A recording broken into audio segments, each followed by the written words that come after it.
Ya está aquí, ya llegó. Este es el momento. Ha llegado la hora de controversias manmanas.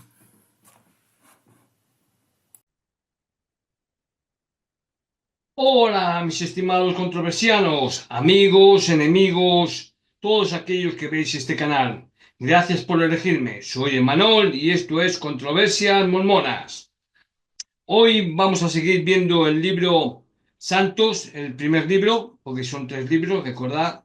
Entonces, es un libro que publicó la Iglesia de Jesucristo de los Santos Últimos Días, la Iglesia Mormona, con el eslogan en el libro de El Estandarte de la Verdad. Pero y como vemos, programa tras programa, eso de Estandarte de la Verdad deja mucho que desear. Bien, de nuevo lanzo el desafío de aquellos que me quieran que me retrate, que diga que todo lo que estoy diciendo no es cierto, pues no tiene más que demostrarme, sin usar la religión, ni sí, ni la oración, ni testimonio, ni nada que tenga que ver con la religión, de que el libro de Abraham es verdadero. Conseguido eso, yo me retractaría, volvería a la iglesia y sería el mismo el más activo y me ateñaría, es decir, aceptaría el consejo disciplinario de membresía o aquello que la iglesia tenga bien hacerme por llevar a cabo estos programas. Bien, Emanuel, profeta desconocido, va seguidamente a continuar con los capítulos 35 y 36, ya digo, del libro Santos, libro número uno. Bien, vamos a continuar. Bien, el capítulo 35, un lugar hermoso. El brote de malaria continúa en el capítulo 35 y acaba con la vida de más miembros de la Iglesia, entre ellos Harriet y Edward Patrick, el primer obispo de la Iglesia. Sin embargo, la Iglesia siguió construyendo casas para poder establecerse en la tierra y completó la casa de los Patricks después de la muerte de Edward. Al llamar esas tierras Nabú, José Smith comenzó a trabajar para construir un templo tan grande como el que Salomón hizo si la Iglesia le respaldaba. No vamos a entrar en detalles sobre las ceremonias del templo mormón por respecto al deseo de mantener el secreto, pero es necesario señalar aquí que dentro del templo de Salomón se realizaban sacrificios de animales y no una ceremonia de investidura como la que llevan a cabo la iglesia mormona. También se pensaba que la ceremonia masónica estaba inspirada en el templo de Salomón. No es cierto. Pero como José Smith replicó mucho de la ceremonia masónica, ninguna de ellas está realmente inspirada en la ceremonia dentro del templo de Salomón. Es decir, José Smith plagió las ceremonias de los masones. Si queréis saber por qué lo hizo, os recomiendo que veáis mi programa Mormones y Masones. José introduce los bautismos por los muertos a medida que el brote de malaria se cobraba más vidas. Y esta es otra doctrina que está completamente ausente en el libro de Mormón. Como hemos señalado en los capítulos anteriores, el libro de Mormón en sí es muy similar a la Biblia, lo que los críticos señalan debido a los errores de la versión de Rey Santiago que se copian directamente en el libro de Mormón y que podéis ver en uno de mis programas. Ahora que estamos en el periodo de Nabú, veremos que muchas doctrinas toman forma y son completamente ajenas al libro de Mormón. A medida que los problemas de salud continuaban en Nabú, la salud de José Smith padre empeoró. Le dio una bendición final a José y en retrospectiva esta conversación resulta interesante. Persevera firmemente y serás bendecido, y será bendecida tu familia y tus hijos después de ti, dijo. Vivirás para terminar tu obra. Oh, padre, exclamó José, ¿debo hacerlo? Sí, lo hará, dijo el patriarca, y expondrás el plan de toda la obra que Dios requiere de tus manos. José Smith moriría de menos de 4 años después, y gran parte de la iglesia aún no se había terminado. Los apologistas probablemente argumentarían que José Smith restauró la iglesia hasta su plenitud, pero los críticos argumentarían que mucho quedó por hacer, incluido un plan claro de sucesión. De cualquier manera, es un dato interesante sobre José Smith padre, ya que a menudo otorgaba bendiciones patriarcales con una cosmovisión mágica. Pronto recibió una revelación repito, pronto recibió una revelación a José Smith de que el Señor aceptaba los esfuerzos anteriores de los santos por edificar Sion en el condado de Jackson, pero que ahora les mandaba que edificaran Nabú. Además, tendrían que construir un nuevo templo. Y el Señor le dijo a José: me dignaré revelar a mi iglesia cosas que se han mantenido ocultas desde antes de la fundación del mundo, cosas que pertenecen a la dispensación del cumplimiento de los tiempos, prometió el Señor. Y mostraré a mi siervo José todas las cosas pertenecientes a esta casa y a su sacerdocio.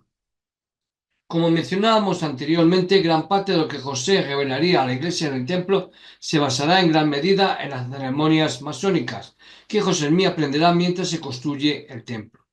Eso también se basa en la supuesta visita de José por parte de Elías y Elijah, aunque como comentamos en un capítulo anterior, en realidad son la misma persona. En esa visita ellos le entregaron a José las llaves de la restauración. La legislatura de Illinois aprobó la Carta Orgánica de Nauvoo, que otorgaba a la Iglesia la capacidad de crear leyes, escuelas y tribunales.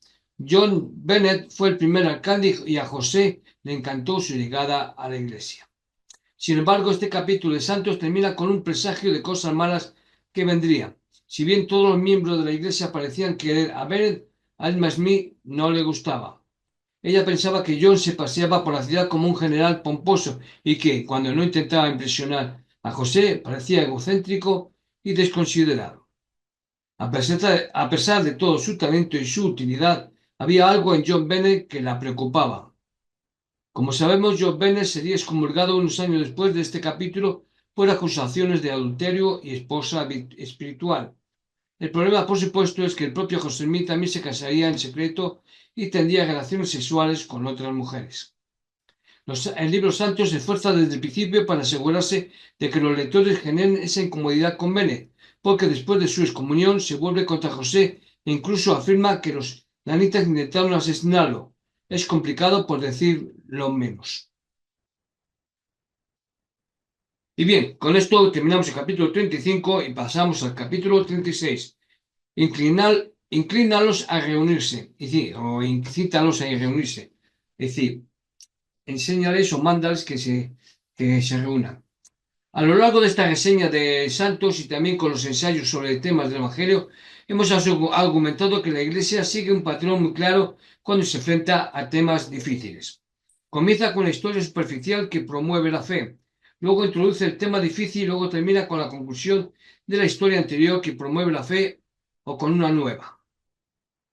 Este capítulo 36 precisamente eso, ya que vuelve a introducir la poligamia. Tenga en cuenta que se habló de la poligamia en Kirtland porque José Smith había tenido una relación extramatrimonial con Fanny Alger. La Iglesia afirma que fue un matrimonio basado en un relato de segunda mano escrito décadas después, pero independientemente de ello, no fue una relación basada en ninguna revelación que José Smith hubiera afirmado haber recibido en ese momento. Quiero cubrir rápidamente las partes del capítulo que promueven la fe para que podamos llegar al tema principal. El libro santo comienza con la historia de Mary Ann Davis, una miembro de Gran Bretaña, cuyo esposo murió después de sufrir heridas causadas por hombres rudos, que habían tirado a John al suelo y lo habían pateado sin piedad. Ella parte hacia Nauvoo y en el camino encuentra a su futuro segundo esposo, Peter Magnham. De regreso a Nauvoo, José Smith invita al editor del periódico Thomas Sapp a pasar el día con ellos para tratar de ganarse la buena voluntad de la zona. El día transcurrió bien y Sapp escribió un relato favorable de la ceremonia en su periódico. Sin embargo, poco después Sapp se volvería crítico de la iglesia cuando John Bennett fue designado para un importante puesto en el sistema judicial del condado. En su periódico, Sapp señala: se dice que muchos han decidido irse, informó, y que se han enviado cartas a Inglaterra advirtiendo a sus amigos que habían planeado emigrar del triste estado de cosas en la ciudad de la iglesia. En el centro de su descontento, afirmó, estaba la falta de fe en la misión del profeta. José Smith estaba furioso con el relato de Sapp y cancela su periódico con una carta. Señor, usted dejará de publicar mi periódico. Su contenido está pensado para contaminarme y patrocinar esa sucia publicación, ese tejido de mentiras, ese sumidero de iniquidad. Es una vergüenza para cualquier hombre moral. Suyo con absoluto desprecio, José Smith. Postdata, por favor, publique lo anterior en su despreciable periódico. Sapp, de hecho, publica la carta junto con un comentario sarcástico sobre el llamado profético de José. Luego publica una proclamación de José de que la iglesia debería reunirse y edificar en Nabú, lo que preocupa a José porque no quería que se repitiera lo que sucedió en Missouri. En medio de todo esto, el libro santo analiza la poligamia con más detalle que lo que se dio en los capítulos de Killa con Fanny Alger. La sección comienza. José comprendió mediante la revelación que el matrimonio y la familia eran fundamentales para el plan de Dios. El Señor había enviado al profeta Elías al templo de Killa para restaurar las llaves del sacerdocio que se llevan a las generaciones juntas como eslabones de una cadena. Bajo la dirección del Señor, José había comenzado a enseñar a más santos que los esposos y las esposas podían sellarse juntos por el tiempo y por la eternidad, convirtiéndose en herederos de las bendiciones de Abraham y cumpliendo el plan eterno de Dios para sus hijos. En primer lugar, esta sección cita Doctrinas y Convenios 132, que no se escribiría ni registraría hasta 2 años después de este capítulo. Es engañoso afirmar que la revelación se recibió en ese momento, lo cual es una fuente de gran controversia en torno a la poligamia y la poligamia de José Smith.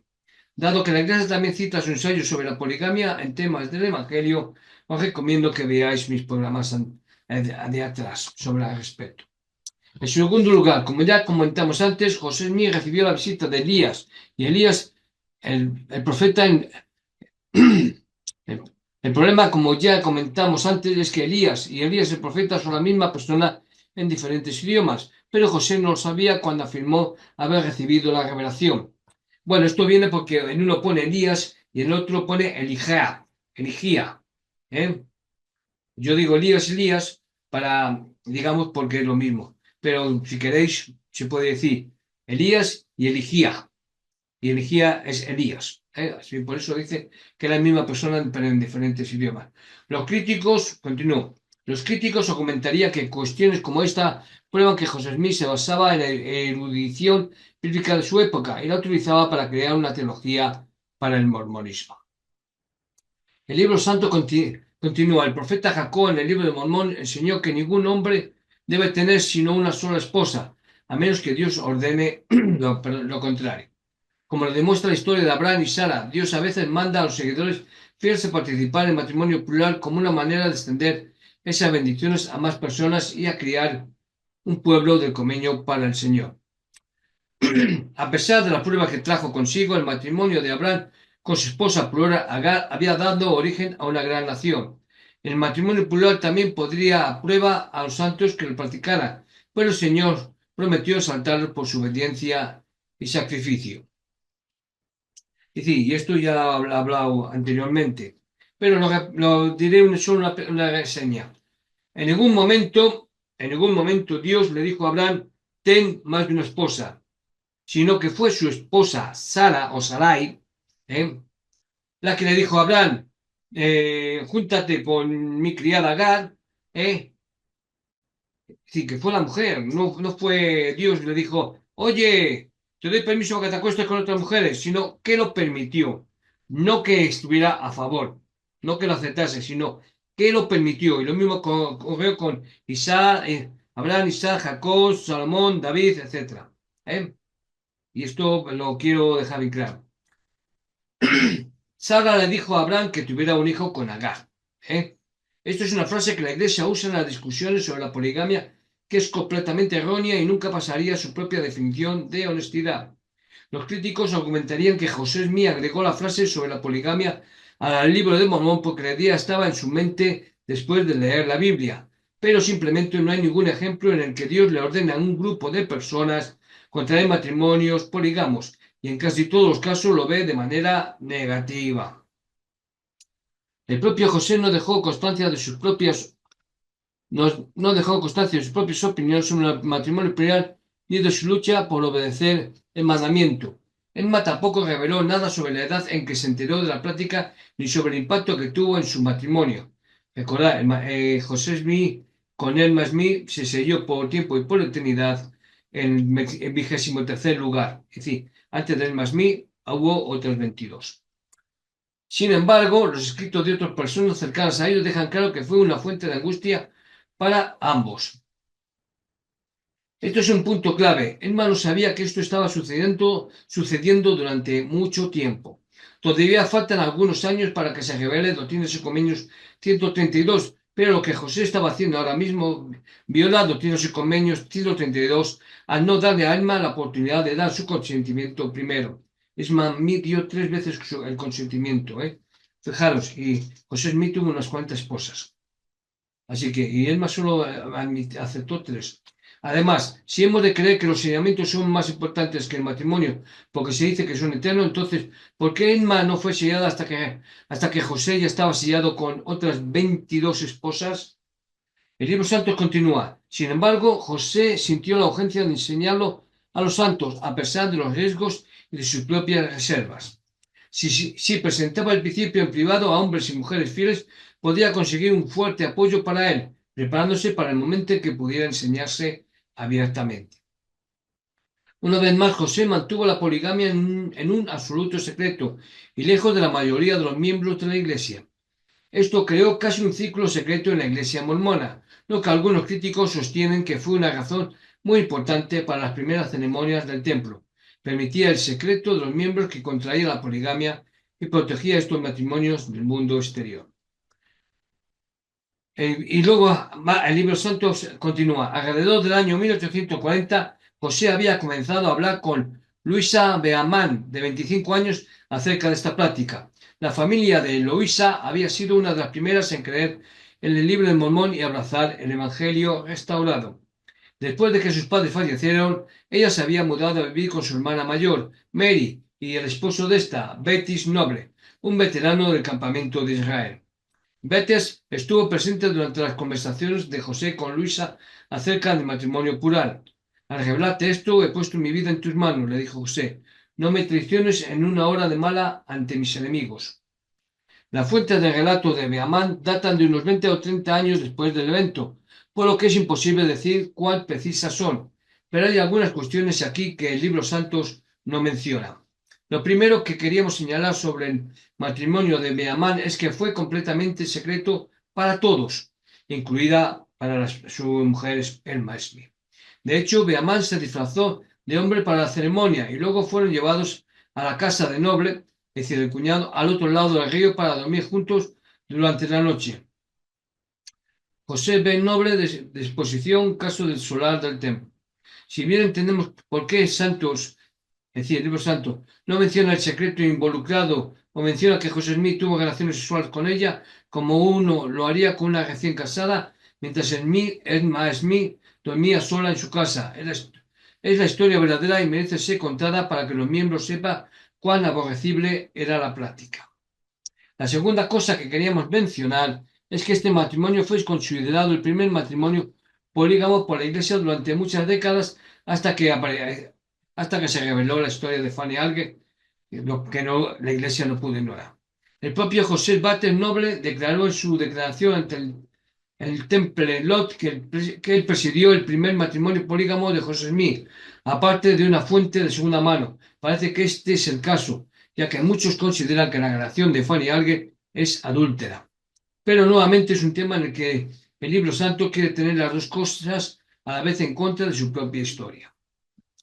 Nuevamente, esto es uno de los elementos más condenatorios del mormonismo, pero en el libro santo decidieron colocarlo cuidadosamente entre historias narrativas más livianas.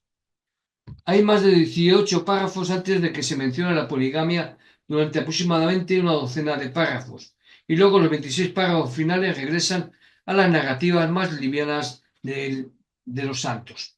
Si has estado siguiendo este patrón en otros capítulos, es decir, si habéis seguido mis programas o en otros programas, puede comprender por qué hemos descubierto que esta es una táctica muy deliberada para evitar que los lectores se concentren en los elementos más condenatorios de la historia de la Iglesia. En estos capítulos no nos vamos a centrar mucho en la poligamia porque el libro santo está tratando de pintar un cuadro que promueve la fe cuando de hecho era un caos, era doloroso y estaba en contra de las mismas enseñanzas que enseñó José Smith, incluso en Doctrinas y Convenios 132. Incluso con esta introducción podemos ver las declaraciones que son claramente falsas, como que Dios le ordenó a Abraham que tomara a otra esposa para justificar las acciones de José con la poligamia, y como el libro santo no dará un cuadro más completo de la poligamia. Lo haremos por ellos, o por lo menos yo, esa es mi intención. Bueno, en el siguiente programa veremos los capítulos 37 y 38. Hasta aquí el programa de hoy, mis estimados controversianos. ¿eh? Os habla Emanuel, profeta desconocido, y esto es Controversias Mormonas. Os emplazo a que podáis verme en el siguiente programa si así os parece bien. Hasta entonces, portaros bien, ser buenos. Hasta luego. Adiós.